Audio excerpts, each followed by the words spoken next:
California has been shattered by a monster earthquake. An 8.2 magnitude quake just pulverized the Bay Area in minutes. The ground tore itself apart beneath millions of people, and what happened next is beyond anything emergency responders have ever seen. Picture this: the Bay Bridge crumbling into the water, entire downtown blocks pancaking in seconds, BART tunnels flooding as riders scream for help in complete darkness. Over 400 people confirmed dead in just the first hour, with thousands more trapped beneath tons of concrete and steel. 150 fires are burning out of control across Oakland, with zero water pressure to fight the flames. Emergency systems are not just overwhelmed, they are breaking. But here is what has scientists in absolute panic.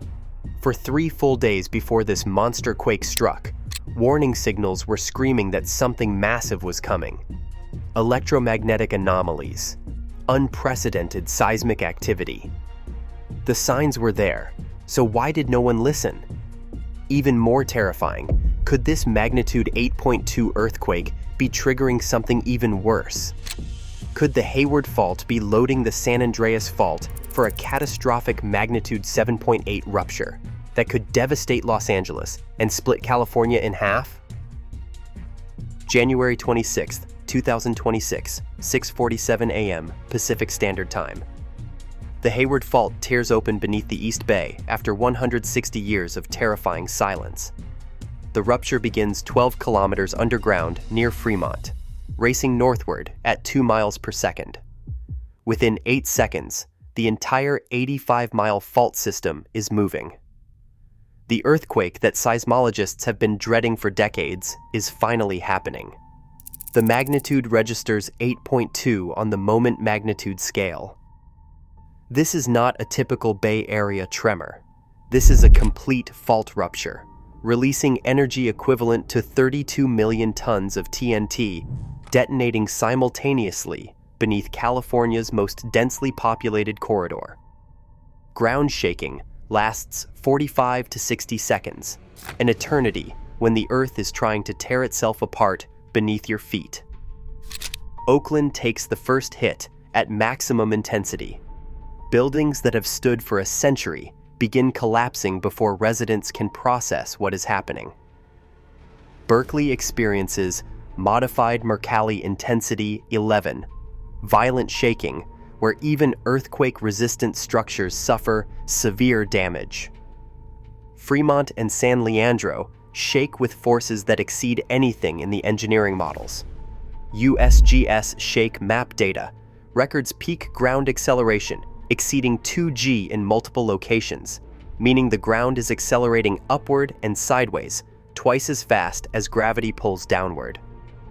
The sound is unforgettable. First comes a deep rumble, like distant thunder, growing impossibly loud. Then the violent tearing sensation as millions of tons of rock grind past each other along the fault plane. Windows shatter across 9 counties. Car alarms shriek in unison. The seismic waves radiate outward at 4 miles per second. San Francisco's skyscrapers sway beyond their design limits. San Jose feels strong shaking that topples unsecured objects and cracks older buildings. Sacramento, 90 miles from the epicenter, experiences moderate shaking that sends residents fleeing into the streets. Surface rupture appears instantly along the fault trace.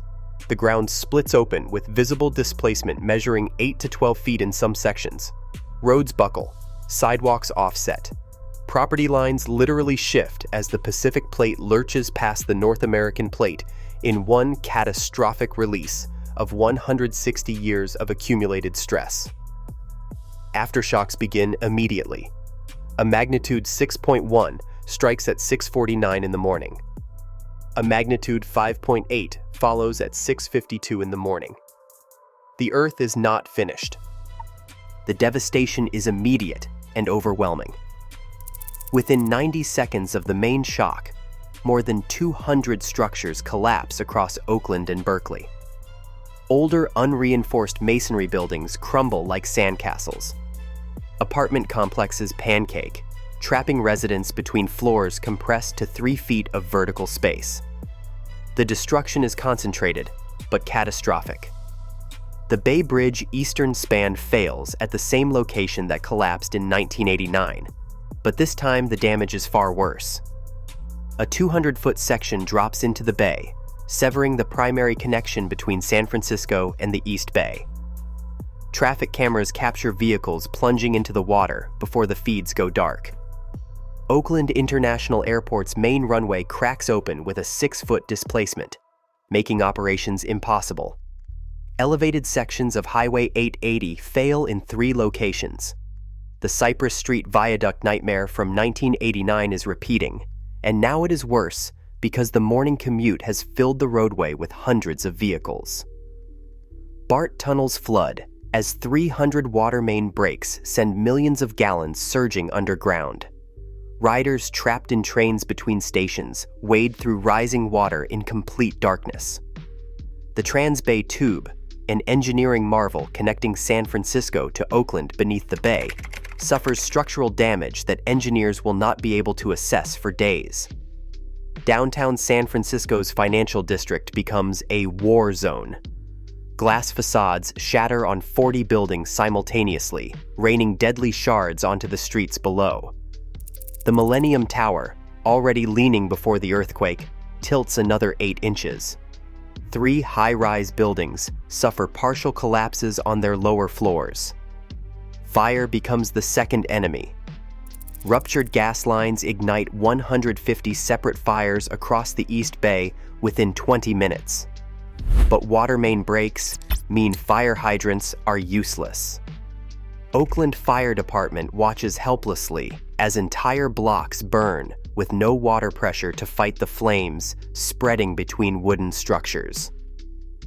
The power grid collapses. Pacific Gas and Electric reports 2.3 million customers lose electricity as transmission lines fail and substations shut down automatically. Cell towers go dark. Emergency radio networks strain under the load. First responders struggle to communicate as the technological infrastructure of modern civilization simply stops working. By 7:30 in the morning, preliminary casualty estimates reach 400 confirmed dead, with thousands more trapped, and the numbers climbing every minute. At the California Office of Emergency Services headquarters in Sacramento, Director Nancy Ward activates full crisis protocols at 6:49 a.m., just 2 minutes after the main shock. Every screen in the operations center flashes red as damage reports flood in faster than staff can process them. Governor Gavin Newsom declares a state of emergency at 7:07 a.m., the fastest disaster declaration in California history. The scale of destruction is already beyond anything the state has prepared for. Oakland Fire Department and San Francisco Fire Department receive over 4,000 emergency calls in the first 30 minutes. Every available unit deploys immediately, but they are facing 150 separate fires, 200 collapsed buildings, and thousands of trapped victims at once. The math is brutal. They have resources to handle maybe 20% of the crisis. Responders are overwhelmed. Urban search and rescue teams mobilize from Los Angeles, San Diego, and Sacramento, but they face hours of travel on damaged highways. California National Guard Major General David Chen orders the largest peacetime military deployment in state history. 6,000 troops mobilize within 3 hours, but even this massive response feels inadequate against the devastation. Helicopter crews launch rescue operations despite damaged helipads and compromised landing zones. Pilots navigate through smoke from 150 fires while dodging power lines and debris. Evacuation orders go out for 500,000 residents in damaged areas, but the transportation infrastructure has collapsed. Interstate 880 is impassable. Interstate 580 shows major damage near the Altamont Pass. Interstate 680 through the East Bay Hills suffers landslides and bridge failures. San Francisco International Airport closes all operations. Oakland International Airport has cracked runways and cannot accept aircraft. Ferry services become the primary evacuation route across the bay. Boats designed for 2,000 passengers carry 8,000 in the first wave, as desperate residents flee by any means possible. Emergency shelters open across 9 counties. The American Red Cross reports 65 facilities reach 150% capacity within 2 hours. Families sleep on gymnasium floors. Children cry for parents. Elderly residents require medical attention that overwhelmed volunteers struggle to provide. FEMA Administrator Deanne Criswell boards a military transport to California at 9:15 a.m. Eastern Time. She knows before landing that this will be the largest domestic disaster response in American history. The Bay Area's emergency systems are not just strained, they are breaking. Warning signs were there. Scientists just did not understand what they were seeing until it was too late. 3 days before the Hayward Fault ruptured, the TMAS observation station in Russia detected unprecedented pre-earthquake signals. Vertical electric field spectrograms showed anomalies that monitoring equipment had never recorded before. The signals lasted 72 continuous hours, far longer than anything in the scientific literature. The Schumann resonance Q factor, a measure of electromagnetic amplification in Earth's atmosphere, spiked to terrifying levels. Mode 2 at 14 Hz reached 130 when normal values sit below 20. Mode 3 at 20 Hz hit 310. Mode 4 at 26 Hz climbed to 54. These were the same types of electromagnetic disturbances detected before the Loma Prieta earthquake in 1989, but the Hayward signals were 10 times stronger and lasted 10 times longer. Earthquake swarms plagued California for weeks before the main event. Indio in Southern California recorded more than 350 earthquakes, starting with a magnitude 4.9 on January 19th. Then a magnitude 4.3 arrived, and it violated the typical 1 magnitude step-down rule, suggesting this was not an aftershock sequence, but a foreshock swarm building towards something larger. Holtville experienced 75 earthquakes, including a magnitude 4.1. Johannesburg recorded 35 earthquakes, with a magnitude 3.6 leading the sequence. Nevada saw multiple earthquakes of magnitude 3.5 and larger just across the California border.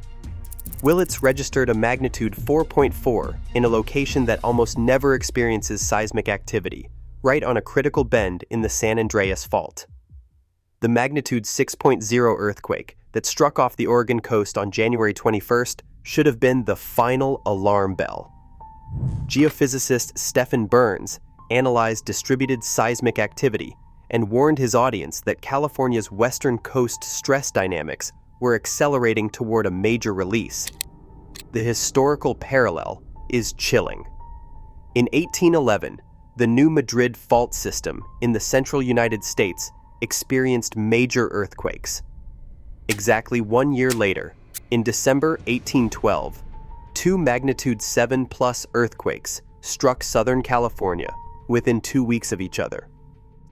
Scientists debate whether the warning signs justified evacuation orders. The ethical calculation is impossible. Issue warnings and risk panic over a quake that might not come, or stay silent and watch 1,847 people die when it does. Maria Chen clutches her 2 children under a doorframe as their Oakland apartment building collapses around them. The 3-story structure pancakes to 1.5 stories in 8 seconds.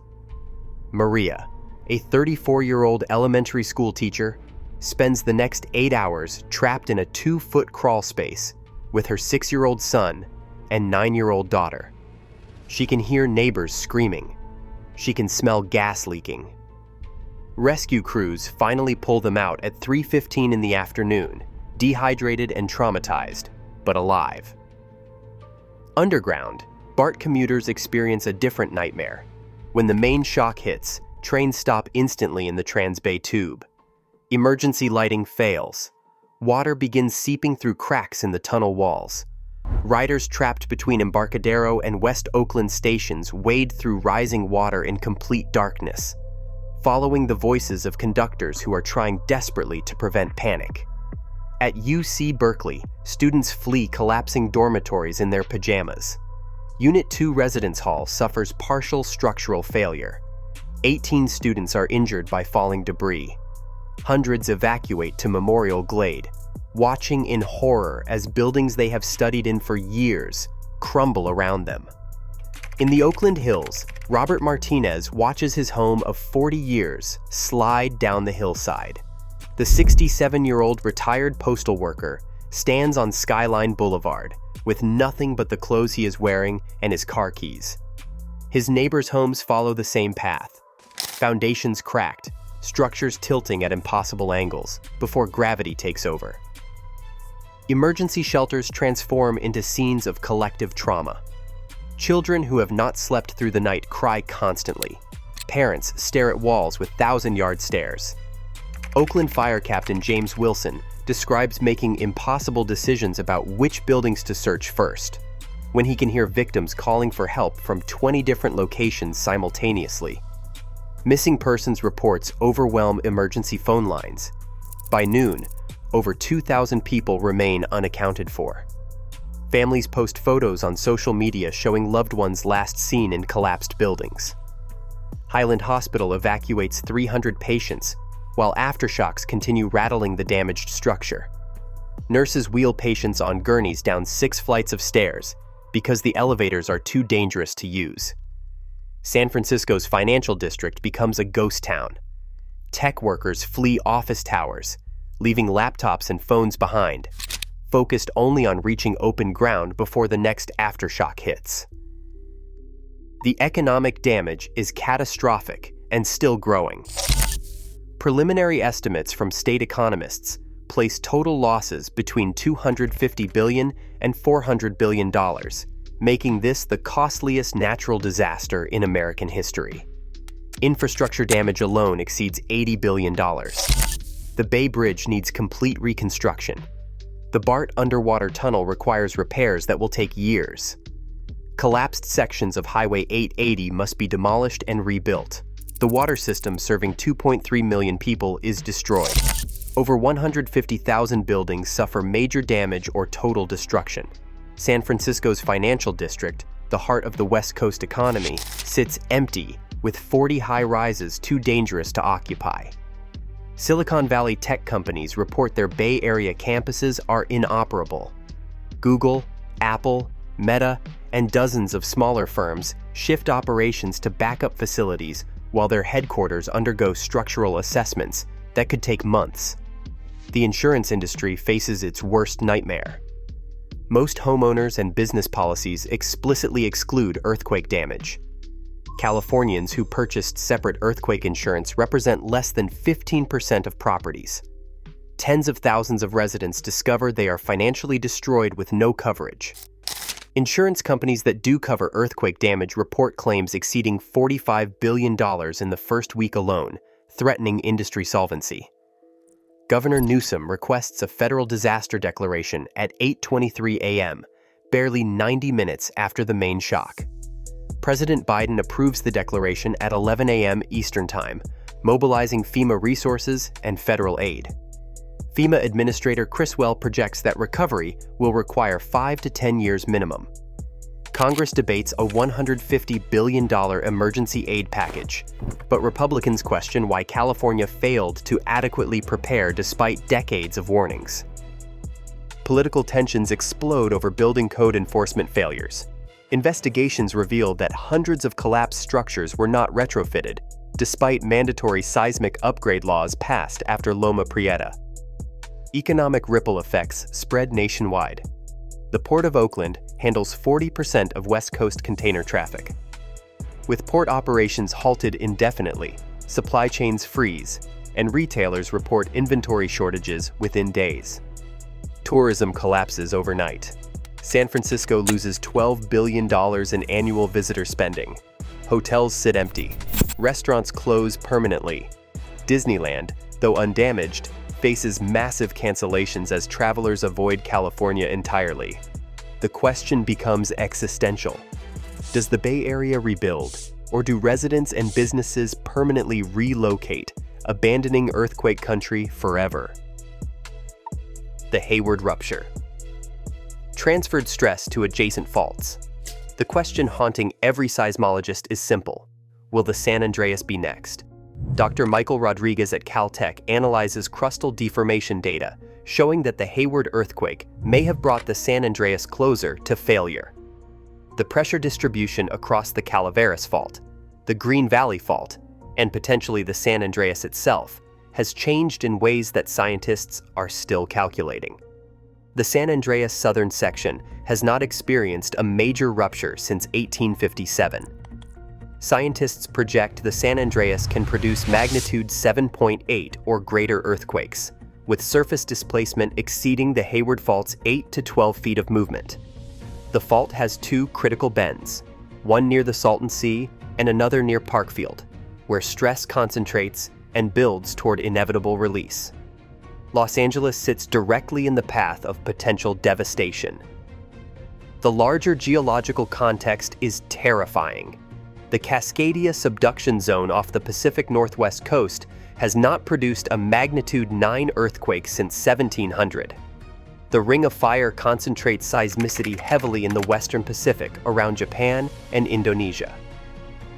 The Eastern Pacific coast experiences far less frequent major earthquakes, but when they strike, decades of accumulated stress release all at once.